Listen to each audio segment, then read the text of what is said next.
You've had back pain, or you know somebody that's had back pain at some point in time in the past, and you're always worried about, or they're always worried about, well, I have a disc problem, it's a big problem, etc. Well, any back problem could have a disc involvement. So let's really talk about discs as related to back problems or neck problems. And when I talk about a disc, I mean anything in your neck, anything in your mid-back, or anything in your low back. But in some way, shape, or form, every back problem, every neck problem has some involvement of the disc. So let's talk a little bit about what a disc is for starters. Well, a disc is the cushion that sits in between the two vertebrae. So we have vertebrae, bones in our neck, in our upper back, in our spine. These bones are like little stones, little rocks that are stacked on top of each other. They're the spinal column. And the vertebrae is what gives us the structure, and the disc is what gives us the cushion. So it creates this cushion, almost like a shock absorber, in between the two bones so that they're not banging against each other. Also, the disc creates space in between the two vertebrae. So the space in between the two vertebrae is important because, as we'll talk about in a little bit, there's a nerve that comes out of that space, travels into your arm or your shoulder blade if it's your neck, your trunk if it's your upper back, and then your buttocks or your legs if it's your lower back. So the main purpose of the disc is to create that cushion and to create that space. I'll give you a picture of what a disc looks like. A disc is like a jelly donut. It has a round shape to it. It should be round, circular if you look at it from the top. If you look at it from the side, it should be oval shaped. It should almost be shaped like a football. In the center of that disc, there's fluid, just like jelly inside of a jelly donut. And then the disc itself is made up of many, many rings, kind of like the rings of a trunk of a tree if you were to cut it in half. Now, why is the disc important? Well, the disc is important because, as I said, it creates that space. The more space there is in between the vertebrae, the more space there is for the nerve to come out. The nerve branches off from the spinal cord, and in the case of your low back, runs down into your buttocks and down into a particular part of your leg. So the larger that disc is, the healthier that disc is, the more rings that are in that disc, the more fluid that's in that disc, the greater the space is going to be, the less the chance that you're going to have any pinching on that nerve. The disc also has the potential to absorb impact and make sure that the two bones are not rubbing against each other. As most people know, arthritis really comes from bones rubbing against each other. So when these two vertebrae are sitting closer to each other and we move in certain ways, there are times where those vertebrae, those bones, are going to rub against each other, and that by and of itself can cause some symptoms. Well, why do symptoms get started in the first place, and why do we always think that they're related to our disc? Well, again, the purpose of the disc is to create that space. So anytime there's more pressure on that disc, anytime that disc is itself putting pressure on something, whether it be a nerve or a muscle or some other soft tissue up and down your spine, you're going to have some symptoms. But also, anytime that space in between isn't as big as it needs to be and the bones start rubbing against each other, you have the potential for some symptoms as well. What are some different problems that can arise with discs? Well, you can start off in what would be termed a slipped or an irritated disc. And that's basically somebody that's got some, in the case of a low back, got some low back pain. It's probably centralized more in the center. It might spread off to the sides a little bit. But in some shape or fashion, the pain is coming from pressure on the spine, which ultimately is creating pressure on the disc.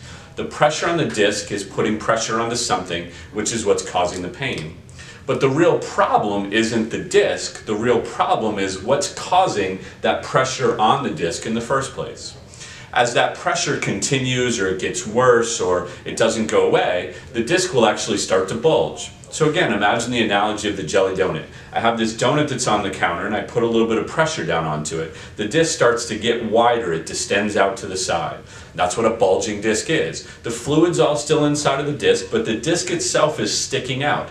It's filling up some of that space where the nerve exits out. The disc got a little bit flatter, so the opening in between the two vertebrae is less. Now, if that progresses because the pressure stays, or it gets worse, or it doesn't get better, you can actually end up with what's called a herniated disc. Now, some of the fluid in that disc is beginning to leak out. So the rings in that disc of the wall got weakened, they broke, and now there's a little tiny hole and some of the fluid's just protruding out of that. So again, the jelly donut, I push harder on it, some of that jelly makes its way from the center out to the outside of that disc, and it's actually now leaking out. I can see the great jelly sticking out. That would be a herniated disc. A ruptured disc is all the way to the end. I just smashed down on that disc and the fluid and the jelly just came completely out. The disc completely loses its shape. There's now pressure on the nerve. The space in between the vertebrae is virtually non-existent, and I've got a much worse sense of symptoms. So how do those really progress? Well, again, in that slipped or that irritated disc, my back pain or my neck pain is going to be more centralized. It's going to be around my spine, maybe a little bit out into the muscles associated with the spine.